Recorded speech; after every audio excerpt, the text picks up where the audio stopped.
Paul Naron, vous vouliez poser des questions à propos du Polisario et nous engageons la dernière partie de cette émission. Oui, bonjour Majesté. À propos du Sahara, vous n'avez pas l'impression que la guerre du Sahara se rapproche de plus en plus de l'Algérie, du côté de Tindouf? Les derniers affrontements entre le Polisario et votre armée du côté de Zag donnent l'impression que la situation devient extrêmement grave. Dites-moi non, j'ai l'impression que vous avez de plus en plus la tripe saharienne. Vous n'aimez poser que des questions sur le Sahara. Bon. Majesté, je vous pose. Mais il est bien renseigné.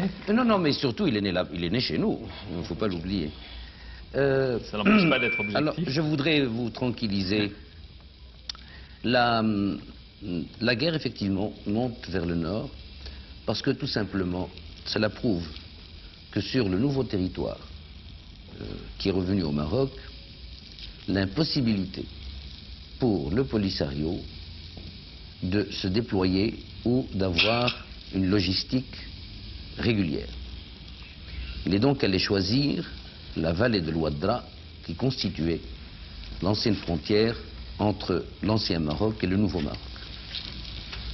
Or, qui connaît la vallée de l'Ouadra sait que c'est une vallée de 400 km avec des canyons et des gorges crayeux dans lesquels il y a des cavernes, dans lesquels il y a beaucoup de grottes et quelquefois infranchissable parce qu'il faut faire 20 km pour pouvoir trouver un passage pour les véhicules. Il est certain que nous n'avions pas fait attention de ce côté-là car nous pensions que jamais les Algériens, je dis bien, n'auraient encouragé ou supporté le Polisario à l'intérieur de frontières qu'elle-même a reconnues. Bon, la surprise a été quelque peu désagréable pour nous, mais de vastes opérations de nettoyage sont en cours et je tiens ici à mettre au point une chose, c'est que les dernières dépêches de l'AFP qui ont émané d'Alger et qui étaient signées par un Algérien, du reste l'humanité a fait la bêtise de reproduire la dépêche avec la signature de l'Algérien correspondant de l'AFP, donne 2000 hommes tués au Maroc. Et vraiment, il faudrait une bombe atomique pour pouvoir tuer 2000 hommes d'un seul coup. Et d'après les calculs, s'il y a 2000 hommes morts, ça veut dire qu'il y en a 14 000 de blessés, puisqu'il faut 7 blessés à 6 blessés pour un mort. Je puis vous dire une chose, c'est que moi je fais de l'information. Les subversifs font de la propagande. Il est plus facile de faire de la propagande que de l'information. Majesté, comment vous jugez le président Chadli par rapport au président Boumediene? Alors je tiens à mettre les choses au point d'abord. Je puis vous dire officiellement, et je le dis péniblement, mais officiellement, que nous avons perdu 82 hommes, pas plus. Pas plus de 82 hommes. Mais qui contrôle, Majesté, qui contrôle la région militairement à l'heure actuelle, du côté de Zag? Vous ou le Polisario? Eh bien, si vous voulez venir vous y promener, c'est moi qui vous conduirai, c'est pas le Polisario. C'est un engagement qu'il prend assez vite. Eh bien, il est d'accord. Eh bien, moi avec. Majesté, est-ce que vous pensez que vous allez vers des négociations avec les Algériens, avec le Polisario? Comment sortir de ce qui est de plus en plus une guerre qui coûte des vies, qui coûte de l'argent à vous, au peuple marocain? Comment en sortir? Ben, il n'y a pas 50 000 façons de sortir d'une guerre, il n'y en a qu'une, c'est d'essayer de la gagner. Vous me direz que c'est une affaire qui ne peut pas se terminer par une victoire de l'un ou la défaite de l'autre. Je vous le concède parce que c'est une drôle de guerre, car l'adversaire véritable n'est pas celui que nous combattons. L'adversaire véritable n'est pas le président Chadli ou l'ANP. Ce sont des moyens logistiques qui sont mis à disposition du Polisario.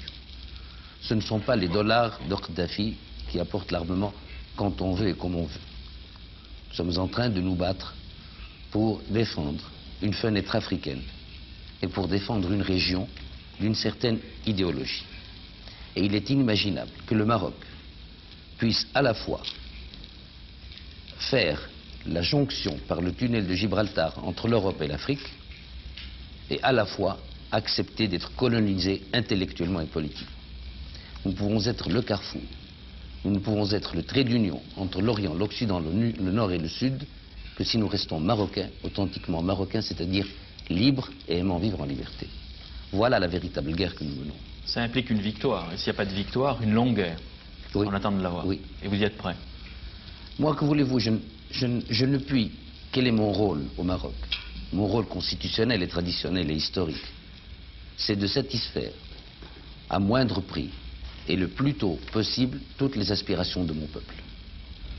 Or, le Sahara, la réunification de la nation, c'est l'aspiration constante de mon peuple. Je ne peux donc pas aller à contre-courant. Mon rôle consiste à la satisfaire au moindre prix et dans les meilleures conditions. Et est-ce qu'ici vous avez obtenu en France soit une médiation française, soit une neutralité française, soit des armes et une neutralité? Nous avons dès le départ obtenu de la part du gouvernement français une neutralité, du reste, qui n'est pas une neutralité dans ce sens que la France n'est pas concernée par cette affaire. Elle n'a jamais colonisé ni occupé cette partie du Sahara. C'est l'Espagne, par contre, qui est responsable en grande partie de tout le sang qui coule actuellement. Quant aux armes, nous ne sommes pas les seuls à acheter des armes à la France, et la France n'est pas la seule à nous en vendre. Il n'y a aucun procès à faire à des amis qui vendent à tout le monde ce qu'ils peuvent acquérir. Vous voyez beaucoup, Majesté, sur le plan du Proche-Orient, des Palestiniens et même des responsables de l'OLP. Est-ce que vous pensez qu'ils sont prêts à faire le geste, ou un geste, comme celui de l'arrêt de leur but de guerre et de la reconnaissance de l'État d'Israël? Vous savez, alors là, je tiens à être très précis à ce point de vue-là. Et je vous dirais que l'OLP d'aujourd'hui n'est pas l'OLP de Choukairi. Oui, mais pourtant il y a eu un attentat encore hier. Mais ça, il y en aura tant que l'affaire ne sera pas réglée. Il ne faut pas penser. D'abord, il n'y a pas de trêve entre les Palestiniens et Israël. Les Palestiniens sont disposés à reconnaître Israël si le monde les reconnaît. Ils disent, nous, c'est notre seul atout.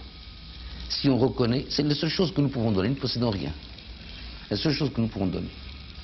Et ils savent qu'ils se sont engagés dans un processus de cohabitation constante, globale, dans tout ce que cela consiste, mais à condition qu'on reconnaisse l'OLP. Ils disent, nous reconnaîtrons Israël. Et qui doit faire le premier geste? Je pense que ce serait...